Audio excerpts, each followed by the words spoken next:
What's a secret you're taking to the grave, but willing to share? I have shared it before, but I have a mom of a friend who took me in when I was homeless just after high school.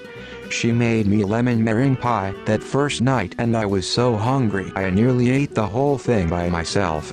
I hadn't had a home-cooked meal for a long time. She was so excited that I loved it because her boys turned their nose up at it. The catch is, I can't stand lemons or meringue.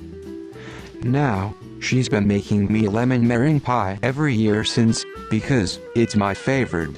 Over 20 years and counting of lemon meringue pies that I will happily choke down until the day she dies. Then, I will miss those pies more than anything else in the world. My younger brother and his wife were struggling financially after having a kid. They were both in school full-time and both worked to try and make ends meet, but one particular month things were looking really rough because he got injured and couldn't work. I was working overtime at a really well-paying job at the time. So one night, after getting paid, I went to their place and put an envelope with my entire pay into their mail slot in the door. It was accompanied with a letter I typed, pretending to be an old lady in the apartment building who had seen them with their newborn and wanted to help the new parents out. The relief they got from it was repayment enough for me. I don't want him to ever find out it was me. And now that he's graduated, he's the one working at an insanely well-paying job, and I'm currently disabled, unable to work. Funny how life works out that way.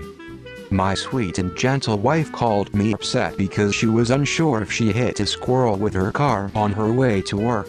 She said it ran out in front of her, but she didn't see him lying in the road afterward.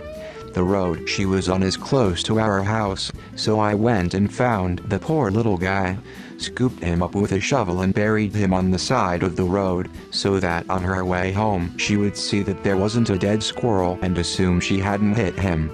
That's exactly what happened. She was relieved, and I'll never tell her the truth. My wife and I were in our early days of dating when she bought baseball tickets for us and some friends. The problem though was the tickets ended up being for that afternoon and not the following day. She was super upset and was afraid she lost that money.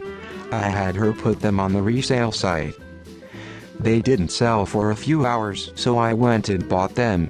I'd do it 100x over seeing her face of relief. I relisted them for a lower price and made a little of the money back. I think she would literally murder me if she found out. TLDR, bought the same baseball tickets twice to make my now wife happy. 20 plus years ago, I met a guy at a club, hooked up with him a couple times, super casual. Never gave me any reason to suspect he wasn't single. Then he died. I found out from the bartender. It was a car crash. Found the obituary, and learned that he had a loving wife and 2 young kids. To the grave. I know where the 7-iron really was that day. Doug didn't leave it on hole 6. I used it to hit a ball back into the driving range, and the club slipped out of my hand and landed in a tree. I also used to look at that tree for a good year or so each time we played, praying that you wouldn't see the sun reflecting off it as you'd know it was me. My friend's mom's golf set. I have a pretty mild one I'm willing to share. I have a friend who's been single for a very long time. Whenever we talk about girls, he pretty much always talks about one girlfriend he had during high school. He keeps talking about that relationship and expanding on the lore and the intricacies of how they had so much passion, but life pulled them apart. What he doesn't know is that I know for a fact that the girl he's referring to did not have a relationship with him. I know at least 3 different people who hooked up with her during the timeline of his alleged relationship, and that she later had a relationship with another guy for some years before she moved away. It's not a case of my friend having been cheated on or lied to. He was basically her orbiter at the time and got 2-3 pity hookups, but he's twisting reality to make their friendship appear as a relationship. I don't have the heart to tell him that I know he's lying, so I just nod in agreement. I think people forget the definition of the word secret. I had a terrible mother and father. Promised myself to never walk out on my kid. When my first kid was 2 years old, my wife cheated and it crushed me. She was the major breadwinner at the time and I had to move out of our upper middle class house into an apartment in the shitty part of town. I nearly committed suicide. She realized her mistake and came begging for me to take her back after about 9 months. I love my kids so much and wanted to spend every day with them, so I forgave her and we have been together since. She doesn't know for the last 16 years, I haven't loved her. I pretend to be happy to ensure someone else doesn't raise my children. I'm dying. Most my internal organs have a cascade of failures and diseases. My muscles never grew right and snap daily only to regrow from a few fibers overnight, keeping me awake with the pain. My body doesn't absorb calcium correctly, so my bones break incredibly easily, and last week I started bleeding from my eyes at work. Doc says I haven't even got a year left. I want to die sooner so I don't have to live with a failing body and a short life of regrets. I wanted so much more than this edit. I just got back from the doc when I wrote this, as such I wasn't in a great headspace. Overall I've made peace with it and I've only got a few things left on my bucket list. Today my doctor contacted me and told me about a few options for a less painful end of life, which I was very happy to hear out.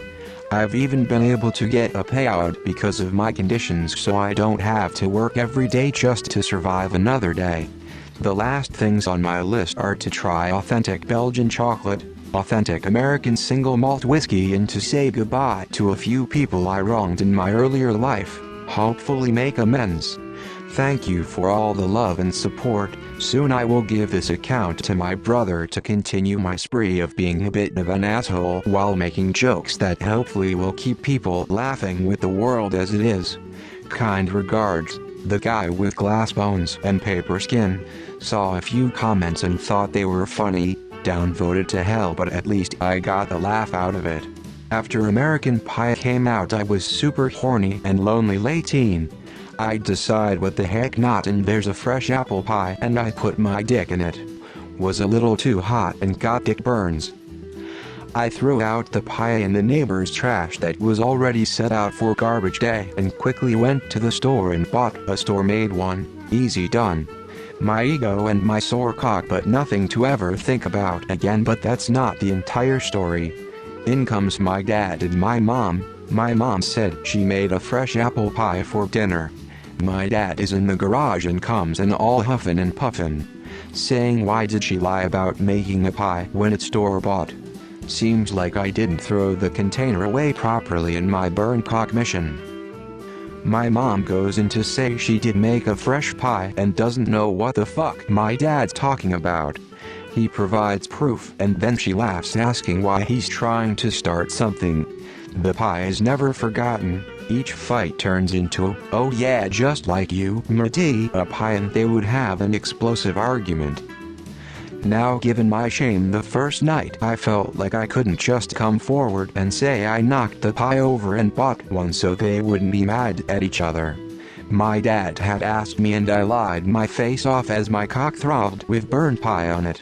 My dad's a real stickler for lying. He hates it, detests it. You'll get in 1000% less trouble if you come clean. Me lying like this? Fuck. Some way somehow he'd unearth his kid is a pie fucker. They end up splitting up and getting a divorce. Years and years go by and they are both remarried and happy. I would say happier than they've ever been. They didn't have the most solid relationship before the pie shit. They are civil and get along, and eyes still roll when pies are mentioned. I ask them both a hypothetical question, more or less trying to gauge if they are happier now or wish things had been different. Both I'd say are 100% in a better place, stable, happy. So yeah, I fucked a pie and it ended up with my parents' divorce, and I never said a word about it, never will. I know, I'm a terrible person. No, I haven't fucked any more pies or any other kinds of foods. This is the worst thing I've ever done in my life. Over the course of a year and a half, I stole well over $1,000 from my mom's alcoholic boyfriend. He got paid under the table in cash, would get drunk, and just leave it in his pants. He paid for my first Stephen King hardcover as well as several metal band concerts. My older brother would regularly beat me because he was an asshole. I took every one of his cassettes, put paper in the notch to record over the tape. On our entertainment center, we had an 8-track record button. If a cassette was playing and you pressed the button, it would record blanks. I randomly did this with all of his music. My younger brother lent my bicycle to one of his druggy friends who promptly sold it. When my brother balked at replacing it, I waited a couple of months, opened up his gas tank and engine to his motorcycle and put in a couple of teaspoons of metal shavings from the school metal shop. Mom's dead. Boyfriend is too. Have not spoken to my brothers in decades. I never cried at any funeral of my family member, but I cried for 2 hours straight bawling my eyes out because my beloved guinea pig died in my arms and I wasn't able to save her.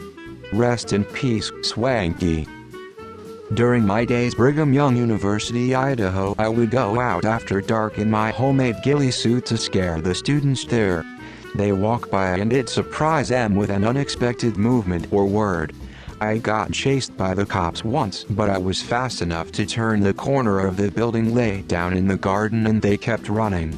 Now that I live in Provo, Utah, I do the same thing every Halloween at the university here.